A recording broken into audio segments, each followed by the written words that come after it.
राम राम। आप सभी के अंदर विराजमान मेरे परम पिता परमात्मा को मेरा कोटि कोटि नमन। हमारा सतगुरु सुखराम जी महाराज के ग्रंथ में अलौकिक ग्रंथ चल रहा है। सतगुरुदेव अलौकिक देश की बातें बता रहे हैं। अलौकिक देश में जाने के लिए ज्ञान भी अलौकिक ही होना चाहिए, बिल्कुल असाधारण। ये ऐसा ज्ञान है जो हर जगह तो बिल्कुल भी सुनने के लिए नहीं मिलता है।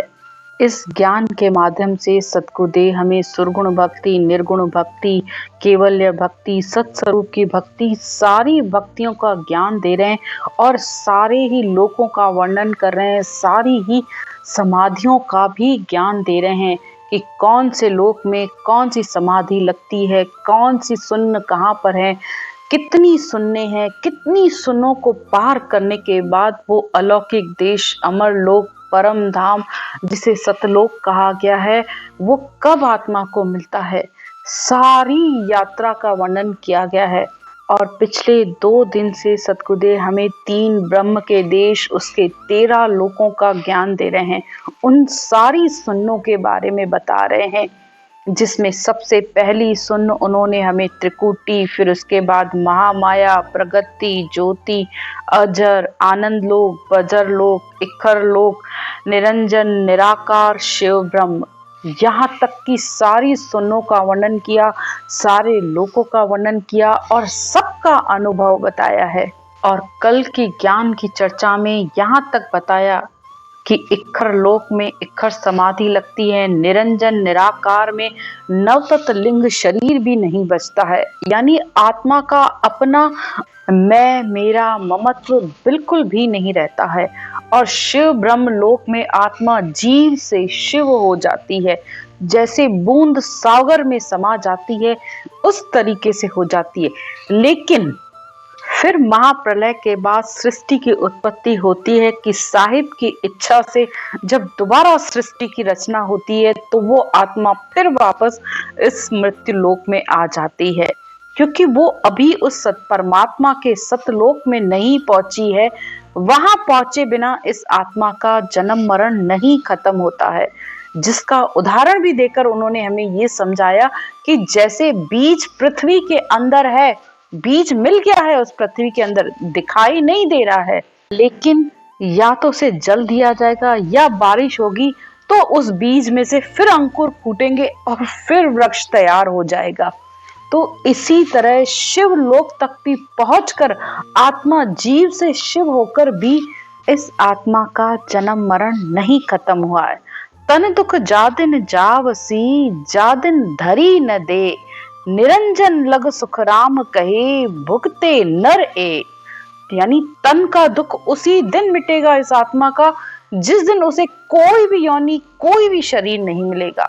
लेकिन फिर नीचे की लाइन में क्या कह रहे हैं, निरंजन लग सुख राम कहे, यानी निरंजन निराकार के लोक तक भी इस आत्मा को अपने कर्मों के अनुसार फिर वापस आकर इस संसार में अपने कर्मों के अनुसार जन्म मिलता है, क्योंकि यहाँ तक भी इच्छा, चेतन, कर्म सब उसके साथ हैं।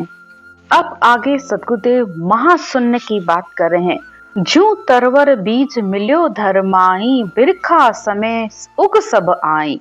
अब महाशून्य घर जायर पूगा, कोटक कली कोट रवि उगा। अब शिवलोक से आत्मा महाशून्य में आई। महाशून्य में सुरत रूपी काया तक भी इसकी छूट जाती है, लेकिन ये भी पारब्रह्म परमात्मा का पद असत माया का पद है, यानी यहाँ तक भी उसकी इच्छा शक्ति संग है। ये अनंत पाक के कमल का अनुभव है। करोड़ों सूर्य के समान यहाँ आत्मा को आनंद आ रहा है, लेकिन यहाँ भी उसकी इच्छा शक्ति संग है, क्योंकि अभी भी तीनों ताप इस आत्मा के साथ हैं। अभी आत्मा की सत्ता समाधि यहाँ पर भी नहीं लगी है, ना ही चेतन की समाधि है। और बिना चेतन की समाधि के त्रियताप खत्म नहीं होते हैं। जब तक जड़ समाधि, इक्खर समाधि, सपने की समाधि लगी हुई है तो 5 विषय त्रियताप खत्म नहीं होते हैं, क्योंकि ब्रह्म समाधि और सत्ता समाधि से ही 5 विषय काम, क्रोध, लोभ, मोह, अहंकार, तिर्य ताप, आत्मा का ताप, मन का ताप, शरीर का ताप, ये सब सत्ता समाधि चेतन की समाधि से खत्म होता है। ब्रह्म समाधि में आत्मा चेतन होती है और सत्ता समाधि से आत्मा परमात्मा में मिलती है। और सत्ता समाधि का गुण बार बार बताया जा रहा है कि मुख से रटना चलती है, कानों से आत्मा ज्ञान सुनती है और सुरत रूपी चक्षु से आत्मा उस शब्द ब्रह्म के भी दर्शन करती रहती है। तीनों बातें एक साथ होती हैं। अब बताओ, जो मुंह बंद करके बैठा हुआ है, जड़ समाधि लगा के बैठा है या इक्कड़ समाधि जिसकी लगी हुई है, तो वो कैसे परमात्मा में मिलेगा? परमात्मा में मिलने से पहले ही वो अपना मुंह बंद करके बैठ गया। भले परमात्मा के देश में वो रटना पहुंचती नहीं है, लेकिन बिना रटना के वहां पहुंचा भी नहीं जा सकता। इस बात को आप अच्छे से समझ लीजिए कि रटना अंत समय तक बंद नहीं होनी चाहिए। जब लग मुख में जिब्या लागे तब लग हर हर कैस्यू। सुखराम जी महाराज इतने साफ शब्दों में कह रहे हैं कि भाई, खाने में और बोलने में अगर जीभ चलती है तो सिमरन में भी इस जीभ को चलाओ, कंठ और जिब्या से रटना करते रहो। नहीं तो इस सुन सागर को कैसे पार करोगे? कैसे 10वें द्वार को खोल के ये आत्मा उस आनंद पद में मिलेगी? सुन्न सागर को पार ब्रह्म बजर पोल, 10वां द्वार केवल पद, आनंद पद, ये सब एक के बाद एक हैं। सिद्ध शिला, ये भंवर गुफा, ये सब बिना रटना के पार हो ही नहीं सकते। जब तक रटना और ज्ञान का संग नहीं करोगे तब तक हो ही नहीं सकता, और वो भी निरपक्ष ज्ञान। और निरपक्ष ज्ञान बार बार सतगुरुदेव क्या कह रहे हैं? एक ही बात कि अणभय की परवानगी दीनी सिरजनहार, सो सतगुरु तारे जुग माए। यानी अणभय की परवानगी, अणभय की परवानगी किसने दी? सृजनहार परमात्मा ने। और अणभय की परवानगी क्या है? ये ज्ञान, ये निरक्षर, ये किसने दिया है? सुखराम जी महाराज कह रहे हैं मुझे भी परमात्मा ने दिया है, और उसी से ही सब आत्माएं इस संसार में परमात्मा में मिलेंगी।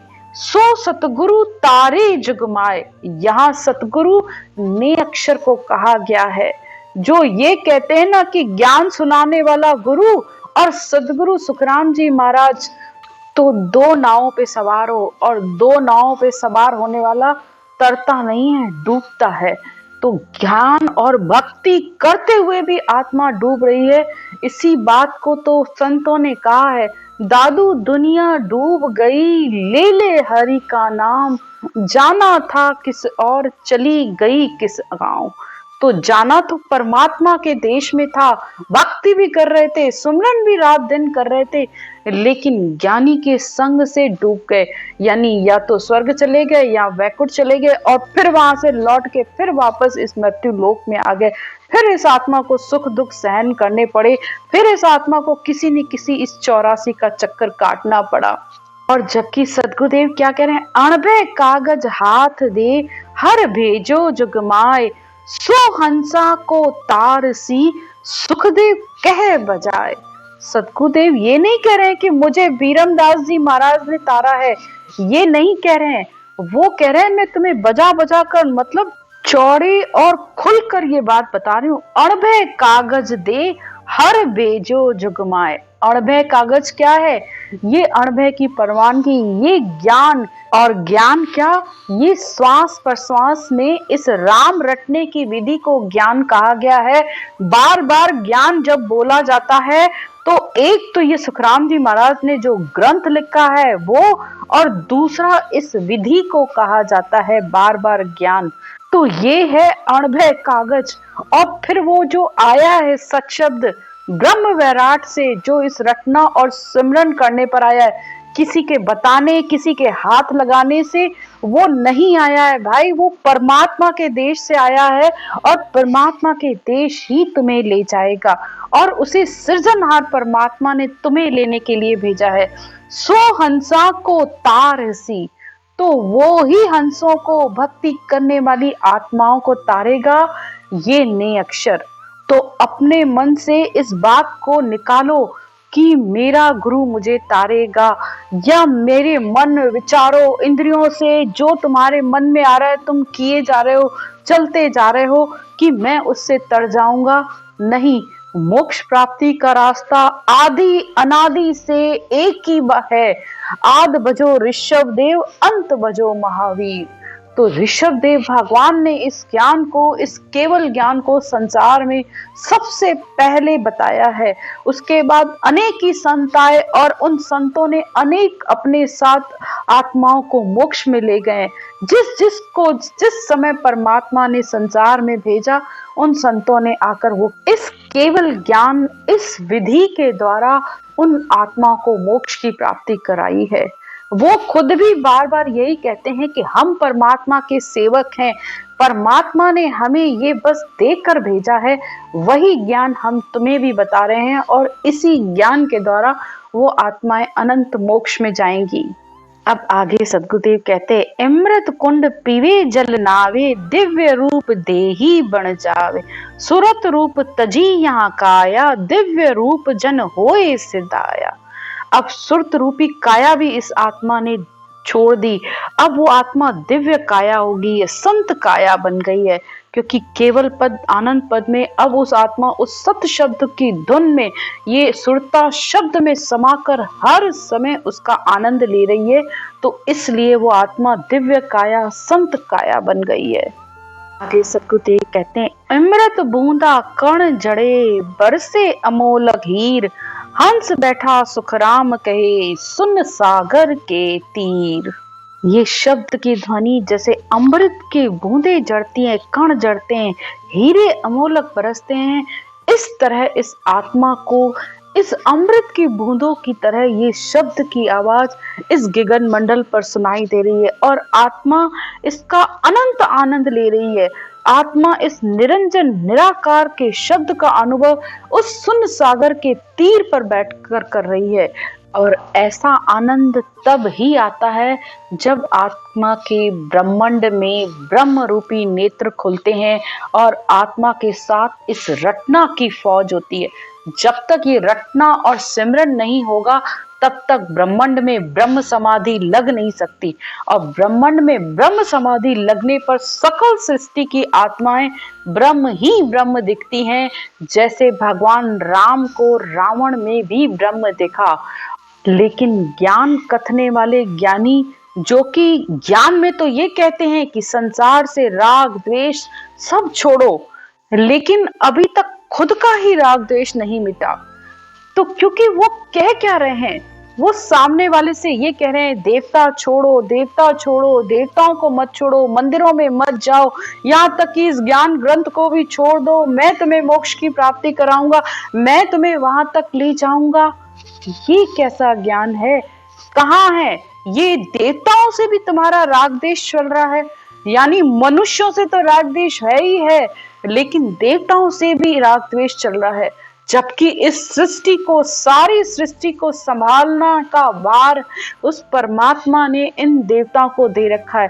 बिना देवताओं के तुम चल भी नहीं सकते, कुछ नहीं कर सकते, लेकिन उन देवताओं से राग द्वेष रखे हुए हो। तो ये ज्ञान कहाँ है? क्या ये गुरु की पहचान है? भाई, गुरु किसे कहा जाता है? जो अंधकार यानी अज्ञान को हमारे मिटा दे, संसार के सारे भ्रमों और संशय को मिटाए, कि सकल सृष्टि की आत्मा में ब्रह्म ही ब्रह्म दिखे, तब ये आत्मा उस ब्रह्म चक्षु से उस ब्रह्म के दर्शन कर पाती है। तो जिसका खुद का राग द्वेष नहीं मिटा है, तो वो तुम्हारा कहां से मिटा देगा? ज्ञान थोड़ा सुनो, पर उस ज्ञान को सुनो, मनन करो, चिंतन करो कि ज्ञान क्या कह रहा है। जब तक ज्ञान को समझोगे नहीं, तब तक न तुम्हारा खुद के शरीर से मोह छूटेगा, न ज्ञानी से तुम्हारा मोह छूटने वाला है। भक्ति करते हुए भी ये आत्मा प्यासी ही रह जाएगी।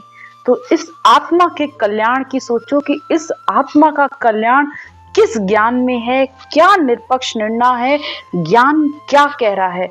ज्ञान के कहे अनुसार चलते चलो तो एक के बाद एक लोग, एक एक मंजिल अपने आप पार होती जाएगी। आपको मेहनत करने की जरूरत ही नहीं पड़ेगी। सतगुरु एक, ज्ञान एक, सब कुछ सृष्टि में एक है, उस परमात्मा भी एक, आत्मा भी एक, सब कुछ एक है, वो ब्रह्म भी एक है। ब्रह्म आत्मा ही ब्रह्म परमात्मा को जान पाएगी। बीच में किसी को आने दोगे तो पहुंच ही नहीं पाओगे। बस ये पर्दा बीच में लगा रहेगा और पर्दे की ओट में सब कुछ होता रहेगा। जिसे सदगुरुदेव कहते हैं, मान बड़ा ही चाह है तब लग संक न जाए, सुर नर सब सुखराम कहे पर्दो करके खाए। यानी जब तक गुरु बनने की इच्छा है, अपनी मान की, अपनी बड़ाई की, मेरे शिष्य इतने हो जाएं, तो मुंह से भले कहता रहता है कि मुझे कुछ नहीं चाहिए, मेरी कोई इच्छा नहीं है, लेकिन जाता तो अंत में सब उसी के पास ही है। आज चेले समेट भी लेते हैं तो वो भले हाथ नहीं लगाता है, लेकिन जाता कहाँ है? जो भी आप देते हो जाता तो सामने वाले के पास ही है। तो यही तो पर्दा करके खाना है कि कुछ नहीं चाहिए लेकिन फिर भी सब कुछ चाहिए। ब्रह्म ज्ञान नहीं उपजे तब लग संक न जाए। तो जब तक अंदर में मान बढ़ाई की चाहना है और मन में तब तक शंका बनी रहती है, तो तब तक तो अभी तक ब्रह्म ज्ञान अंदर नहीं आया है। मन में ये उठ रही है कि मैं पहुंचूंगा नहीं पहुंचूंगा, मुझे परमात्मा मिलेंगे कि नहीं मिलेंगे, तो शंका भागेगी नहीं, क्योंकि ज्ञान निष्पक्ष है ही नहीं, ब्रह्म ज्ञान है ही नहीं। तो कहां से अंदर की मन की शंकाएं, मन के भरम संशय कैसे मिटेंगे? और अगर ब्रह्म ज्ञान मिल जाता है तो शंख भागी सांसों मिट्यो, चाह गई सब ऊट, ता नरकू सुखराम कहे तीन लोक में छूट। तो जिसको ब्रह्म ज्ञान मिल जाता है, ये केवल ज्ञान मिल जाता है, तो वो शंका मिट जाती है, सोच चला जाता है, अंदर कोई चाहना रहती ही नहीं है। उस नर को इन तीनों ही लोकों से छूट मिल जाती है। यानी जब ये ने अक्षर आता है, वो आत्मा की सारी शंकाएं, सोच, फिकर सब कुछ खत्म कर देता है और परमात्मा में मिला देता है। राम राम। आज की चर्चा यहीं तक। राम राम। सिमरन की विधि। सिमरन करने का तरीका बहुत ही सरल है। सबसे पहले आप अपनी इस श्वास को समझिए। हमारी नाभि से जब हम श्वास को ऊपर की तरफ ले जाते हैं, यानी नाभि से गहरा सांस लिया और वो नाक तक गया और फिर वापस उसे नीचे छोड़ा तो वो नाभि में गया, यानी ये श्वास अंदर गोल माला की तरह हमारे अंदर घूमता है। थोड़ा सा आप इस श्वास को देखने की कोशिश करिए। गहरा श्वास लिया, जब श्वास नाभि से लिया तो उसमें आपको राम राम बोलना है, और जब छोड़ा तब भी राम राम बोलना है, वो भी कंठ और जीभ के साथ। अगर आप लोग पहली बार कर रहे हो तो जैसे अनुलोम विलोम किया जाता है, ये बस वही तरीका है। श्वास को ऊपर ले जाते हुए राम राम राम राम राम राम राम राम राम राम राम राम राम राम राम राम